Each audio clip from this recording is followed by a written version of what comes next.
कर्मों का खेल है सब, जो किया वो वापस आएगा। आज जो तुझे रुला रहा है, कल उसे कोई और रुलाएगा। कहते हैं कि किसी के भी कर्मों का लेखा जोखा कभी अधूरा नहीं रहता। जो जैसा करता है वैसा ही फल उसे कभी न कभी अवश्य मिलता है। माँ बाप की अच्छे बुरे कर्मों का फल पुत्र को भी भोगना पड़ता है। एक समय की बात है, एक महान तपस्वी अपने आश्रम में रहता था। एक दिन उसकी पत्नी ने पूछा, स्वामी, क्या माता पिता के अच्छे या बुरे कर्म का फल उनकी संतान को भोगना पड़ता है? तभी महात्मा ने कहा, हे देवी, माता पिता के अच्छे और बुरे कर्म का फल उनकी संतान को अवश्य ही भोगना पड़ता है। आज आपको एक प्राचीन कथा सुनाता हूँ, जिसे सुनने के बाद आपको पता चल जाएगा कि कैसे माता पिता के अच्छे या बुरे कर्मों का फल उनकी औलाद को मिलता है और उन्हें भोगना पड़ता है। फिर महात्मा ने कथा को सुनाना आरंभ करते हैं और कहते हैं, प्राचीन समय की बात है। एक गांव में एक गरीब आदमी रहता था। वो बहुत ही गरीब था। किसी तरह से मेहनत मजदूरी करके अपने घर का पालन पोषण करता था। उसे मजदूरी में दिन भर काम करने के बाद 50 रुपये मिलते थे। उसमें से वो 25 रुपये रोजाना दान करता था और 25 रुपये में अपने परिवार का पालन पोषण करता था। इस प्रकार कुछ समय बीतने के बाद उसके घर में एक लड़के का जन्म हुआ। उस गरीब आदमी के परिवार में अब कुल 3 सदस्य हो गया, दोनों पति पत्नी और लड़का। अब धीरे धीरे उनके पालन पोषण में उस आदमी को समस्या होने लगी, क्योंकि दिन प्रतिदिन महंगाई बढ़ती जा रही थी। एक दिन की बात है, उस आदमी के लड़के ने अपने पिता से पूछा, पिताजी, आप रोजाना 50 रुपए कमाते हैं, जिसमें से आप 25 रुपए रोज दान कर देते हैं और 25 रुपए में हम अपना गुजारा कैसे कर पाएंगे? उस आदमी को चुपचाप देखकर उसकी पत्नी ने कहा, बेटा, ऐसी कोई बात नहीं है। तुम्हारे पिताजी रोज 50 रुपए कमाते हैं और 25 रुपए दान कर देते हैं। ये तुम्हारे लिए ही दान करते हैं, दूसरों के लिए नहीं। लेकिन वो लड़का इस बात को नहीं समझ पाया, क्योंकि वो बहुत ही छोटा था। इसी तरह से कुछ समय बीतता गया और उस गरीब आदमी का लड़का धीरे धीरे बड़ा होने लगा और उसकी उम्र 16 वर्ष की हो गई। एक दिन वो आदमी काम करके शाम के समय वापस अपना घर लौट रहा था। तभी रास्ते में एक काला भैंसा आया और आकर उस गरीब आदमी को मारने लगा। उस भैंसे के हमले की वजह से उस आदमी की वहीं पर मृत्यु हो गई। जब उस आदमी की पत्नी और उसके लड़के को पिता की मृत्यु की खबर मिली तो उन्हें बड़ा दुख हुआ। फिर एक दिन उस गरीब आदमी के लड़के ने अपनी माँ से पूछा, माँ, हमारे पिताजी कहाँ चले गए हैं? उस गरीब आदमी की पत्नी ने कहा, बेटा, तुम्हारे पिताजी हम सबको छोड़कर यमपुरी में यमराज के पास चले गए हैं। तब बेटे ने कहा, जब पिताजी थे तो रोजाना 50 रुपए कमाते थे। हमारा पालन पोषण उसी में करते और 25 रुपए वो दान करते थे। अब हमारा पालन पोषण कैसे होगा? कैसे हमारा पेट भरेगा?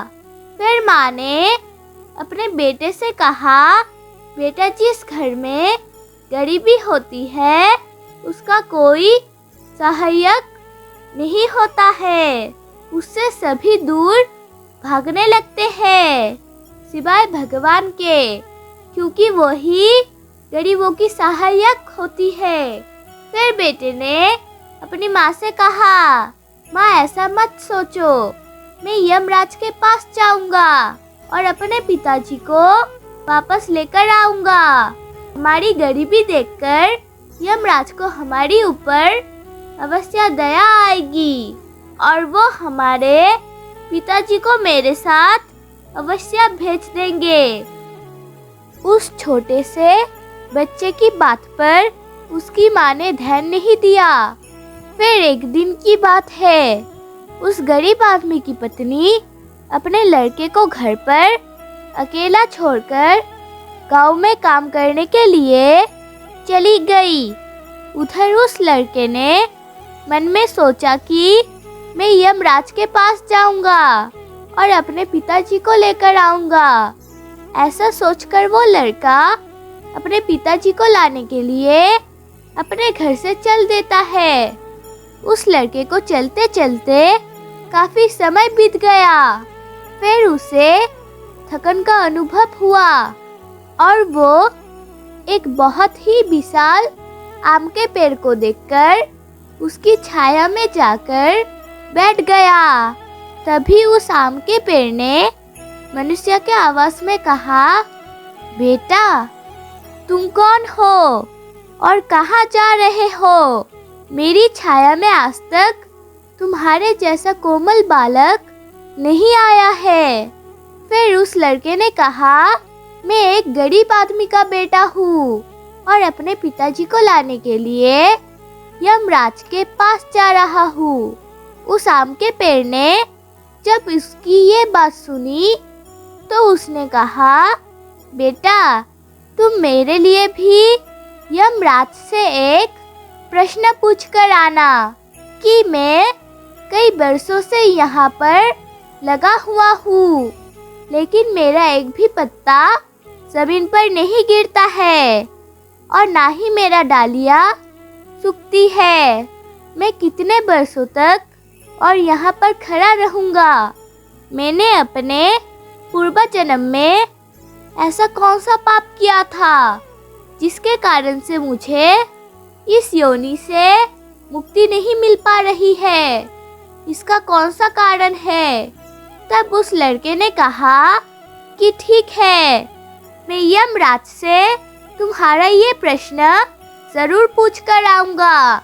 इतना कहकर वो लड़का वहां से आगे जाता है और चलते चलते रास्ते में उसे एक इच्छाधारी सर्प मिला।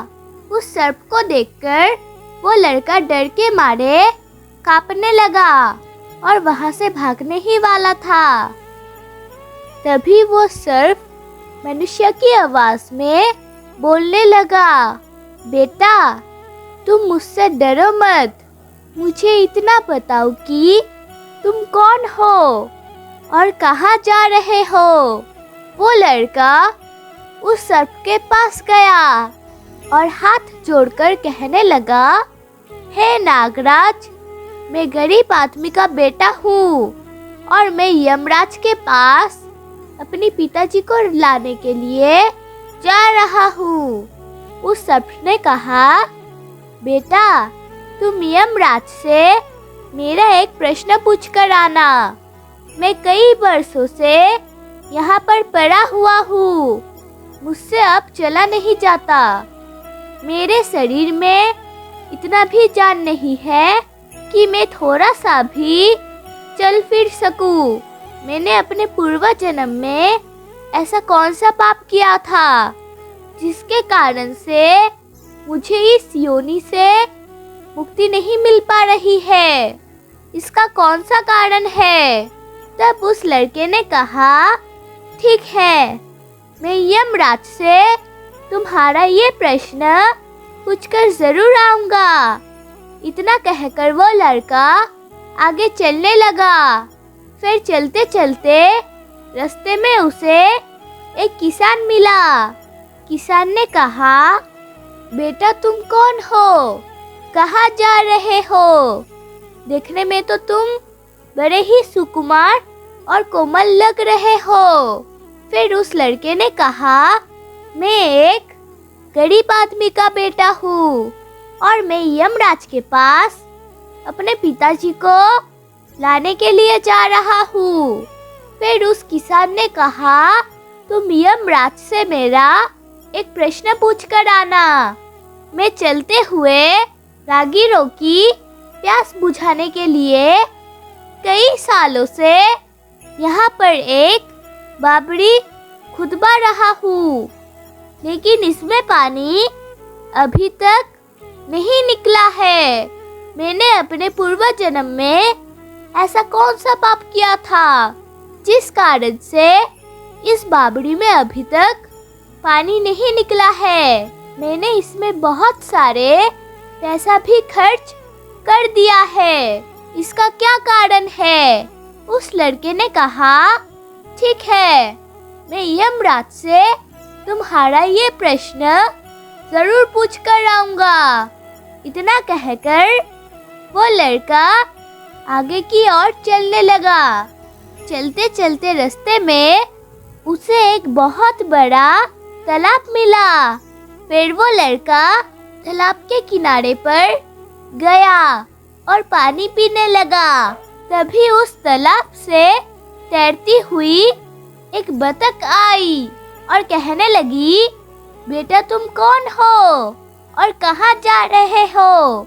तब उस लड़के ने कहा, मैं एक गरीब आदमी का बेटा हूँ और मैं यमराज के पास अपने पिताजी को लाने के लिए जा रहा हूँ। उस लड़के की बात सुनकर उस बतख ने कहा, तुम यमराज से मेरा एक प्रश्न पूछ कर आना। कई बरसों से मैं इस तालाब में भटक रहा हूँ। मेरी 7 पीढ़ियाँ गुजर गई है, परंतु मैं अभी तक इस तालाब में रह रही हूँ। मैंने अपने पूर्व जन्म में ऐसा कौन सा पाप किया था जिसके कारण मुझे इस योनि से मुक्ति नहीं मिल पा रही है? इसका क्या कारण है? तब उस लड़के ने कहा, ठीक है, मैं यमराज से तुम्हारा ये प्रश्न अवश्य पूछ कर आऊंगा। इतना कहकर वो लड़का वहां से आगे की तरफ बढ़ने लगा और चलते चलते तालाब के दूसरे किनारे पर पहुंच गया। दूसरे किनारे पर जब वो पहुंचा तो उसने देखा कि एक मरा हुआ बगुला वहां पर पड़ा हुआ था। जब वो लड़का उस मरे हुए बगुले को लंघकर आगे जाने लगा तो वो मरा हुआ बगुला कहने लगा, बेटा तुम कौन हो और कहाँ जा रहे हो? उस लड़के ने उसकी आवाज सुनकर कहा कि मैं एक गरीब आदमी का बेटा हूँ और मैं यमराज के पास अपने पिताजी को लाने के लिए जा रहा हूँ। उस बगुले ने कहा कि मेरा शरीर कई बरसों से इस तालाब के किनारे पर ही पड़ा हुआ है। कभी पानी की लहर आती है तो मेरा शरीर तालाब के अंदर चला जाता है और पानी की लहर से वापस तालाब के बाहर निकलकर किनारे पर आ जाता है। ना तो मेरा शरीर गलता है और ना ही सड़ता है। इतने सालों से जैसा का तैसा ही है। मैंने अपने पूर्व जन्म में ऐसा कौन सा पाप किया था जिसके कारण मुझे इस शरीर से मुक्ति नहीं मिल पा रही है? इसका क्या कारण है? उस लड़के ने कहा, ठीक है, मैं यमराज से तुम्हारा ये प्रश्न जरूर पूछ कर आऊंगा। इतना कहकर वो लड़का वहां से चलने लगा और वो चलते चलते यमपुरी में पहुंच गया और वहां पहुंचकर यमराज को प्रणाम किया तथा हाथ जोड़कर कहने लगा है, यमराज, मेरे पिताजी कहाँ पर है? जब मेरे पिताजी घर पर थे तो वो रोजाना 50 रुपए कमाते थे, जिसमें से 25 रुपए तो दान कर देते थे और 25 रुपए में हम लोगों का पालन पोषण करते थे। लेकिन अब मेरे पिताजी घर पर नहीं है तो मैं और मेरी माँ भूखे मर रहे हैं। आप उन्हें जल्दी से मेरे साथ हमारे घर पर भेज दीजिए। फिर यमराज ने उस लड़के की बात सुनकर कहा, ठीक है, मैं तुम्हारे पिताजी को घर पर भेज दूंगा, पहले तुम यहाँ पर बैठो। यमराज ने उस लड़के को अपने पास में बिठाया और उसकी भोजन कराया। भोजन करने के बाद पूछा, तुम्हें और क्या चाहिए? फिर उस लड़के को रास्ते में जो मिले थे उनके प्रश्न यमराज से पूछे। यमराज ने उन सभी के प्रश्नों का उत्तर दिया और कहा कि बेटा, तुम जाते समय उन सबको उनके उत्तर बताते जाओ। फिर यमराज ने कहा कि बेटा, तुम अपने घर पर जाओ, तुम्हारी माँ तुम्हारा इंतजार कर रही है। तुम्हारे पिताजी तुम्हारे घर पर पहुंच जाएंगे। फिर वो लड़का यमराज को प्रणाम करके वहां से वापस अपने घर के लिए चलने लगा।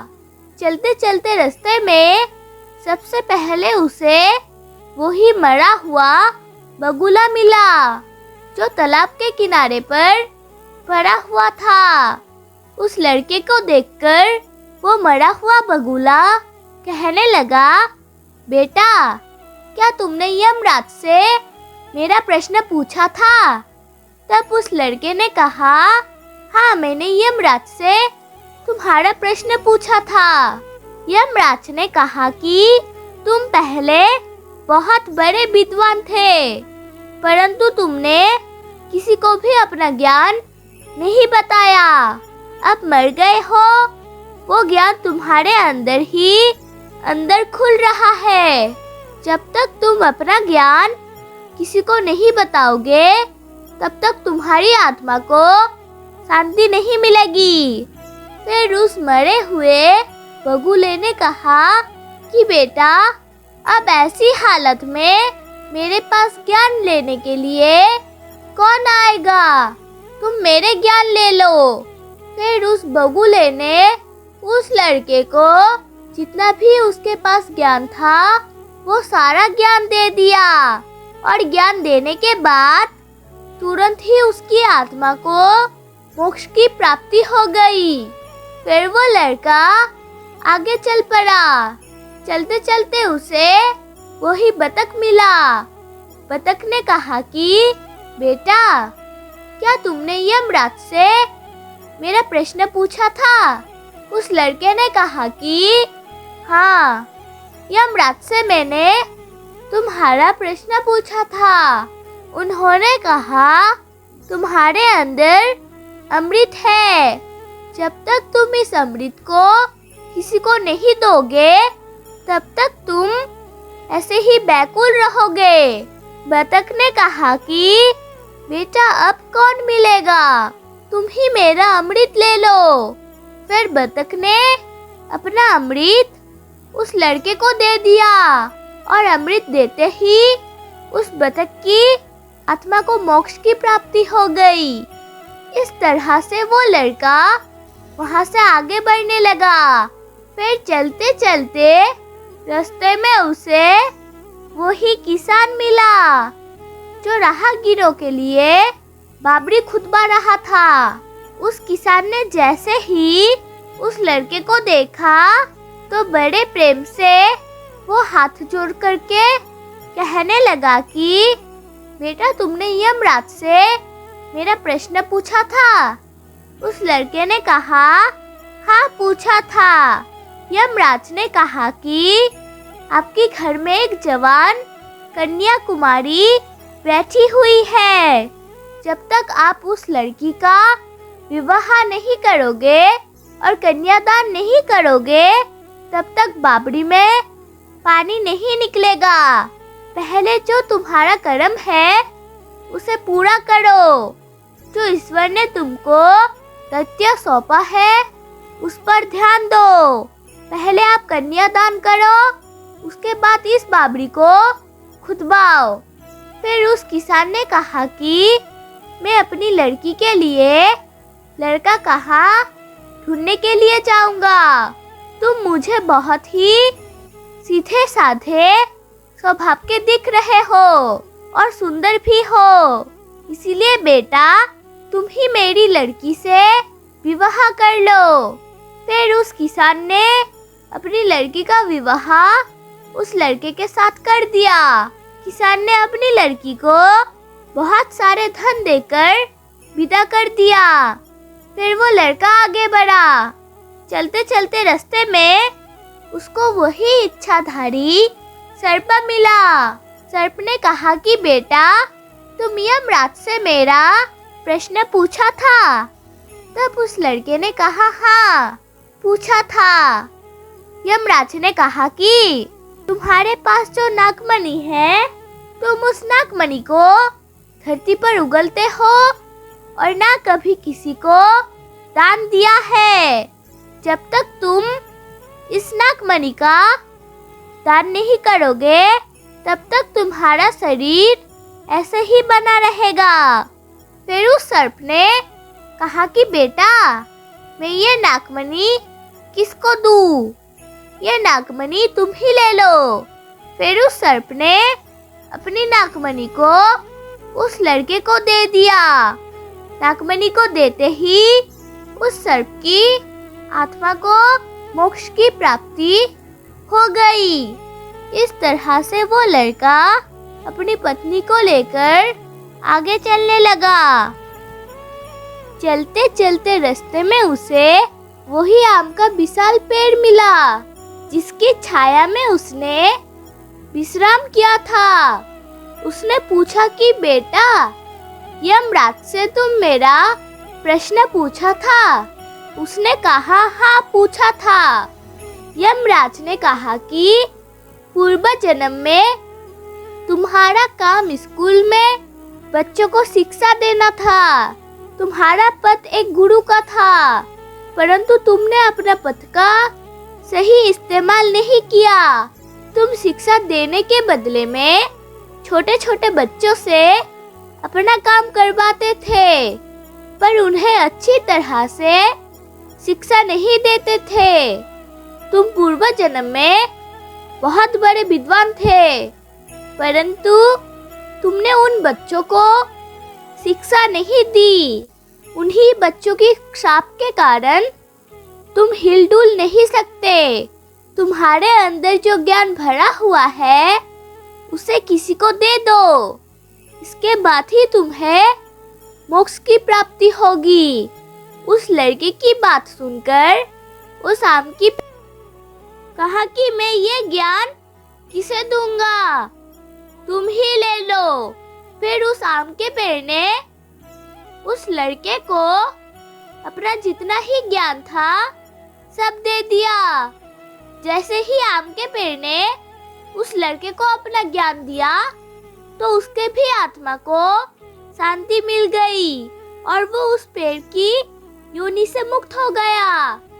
वो लड़का अपने पत्नी के साथ चलते चलते घर पहुंच गया।